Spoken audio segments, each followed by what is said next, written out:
GTH news, आपकी ताकत।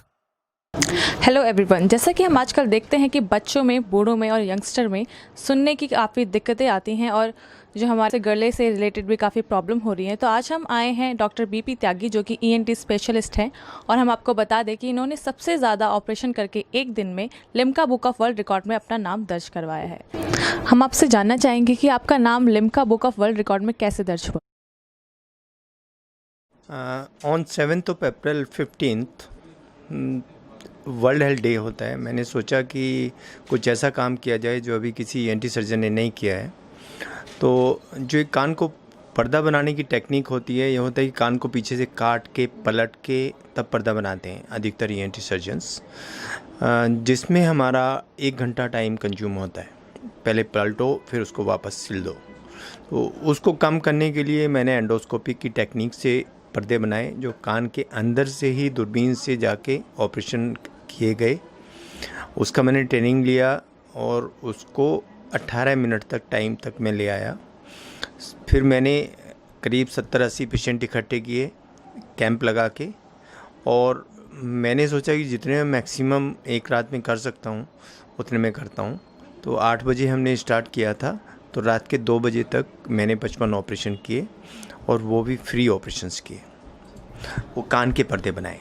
तो फिर उसमें हमारे पास लिम्का बुक की टीम थी, 2 ऑब्जर्वर थे।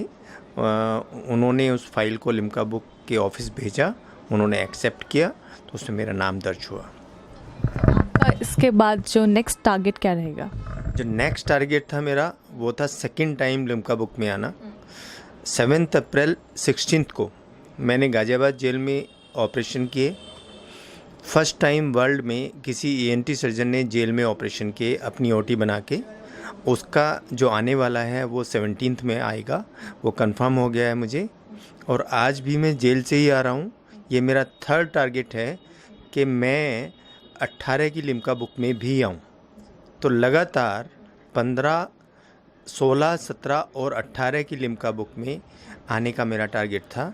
एक हैट्रिक लगाने का टारगेट था, जो 7th of April को पूरा हो जाएगा। तो आपका जेल में ऑपरेशन करने का इस बार का एक्सपीरियंस कैसा रहा? जो जेल में मैंने ऑपरेशन किए हैं, क्योंकि वहाँ कोई सुविधाएं नहीं होती हैं, वहाँ मैंने अपनी पूरी टीम को ले जाके स्पेशल ऑपरेशन थिएटर बना के अपने हिसाब से मैंने वहाँ अपने पेशेंट्स का ऑपरेशन किया।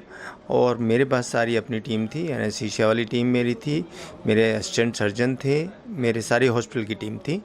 वो मेरा एक्सपीरियंस बहुत अच्छा रहा और 100% सक्सेसफुल रहा। सर, जैसे कि आप ENT स्पेशलिस्ट हैं, और आजकल देखा जाए तो बूढ़ों में तो जैसे बढ़ती उम्र के साथ उन्हें सुनने की शिकायतें होती हैं, लेकिन आजकल बच्चे हैं हमारे जो यंगस्टर हैं, उनमें अभी से सुनने की शिकायतें आने लगी हैं। तो इसकी वजह क्या है?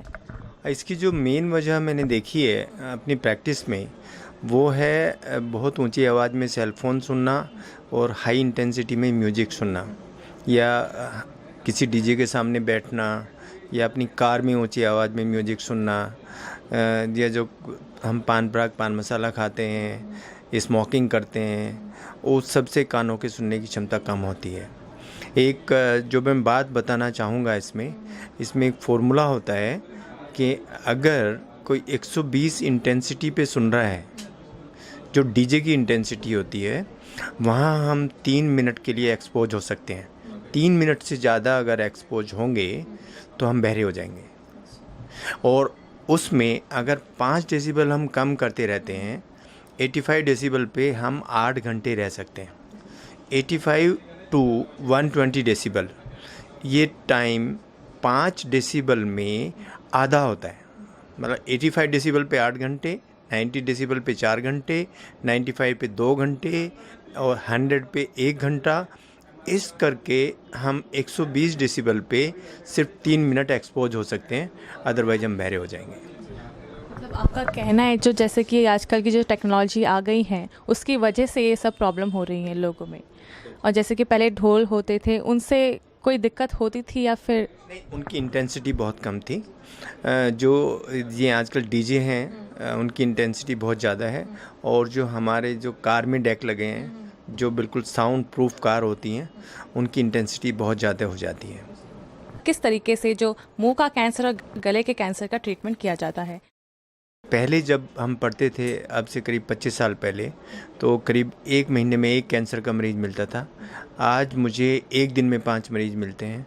रीज़न यही है कि जो हम पान पराग, पान मसाला, तंबाकू, सिगरेट या जो हमारे खाने पीने में चीज़ें मिल रही हैं, फ़ास्ट फूड जो हम खा रहे हैं, उन सब में ये सब जहरीले पदार्थ हैं।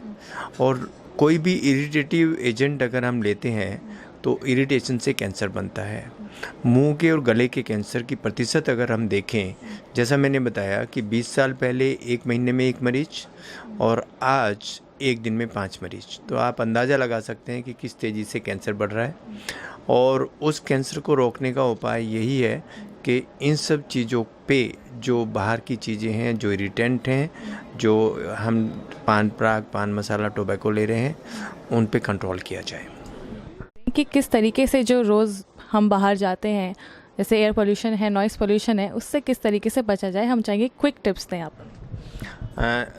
नॉइज़ पोल्यूशन से बचने के लिए हम ईयर प्लग्स लगाएं और एयर पोल्यूशन से बचने के लिए हम गीला कपड़ा, गीला रुमाल या कोई भी जेल अपनी नाक में लगा के जाएं और या मुंह पे कपड़ा बांधें।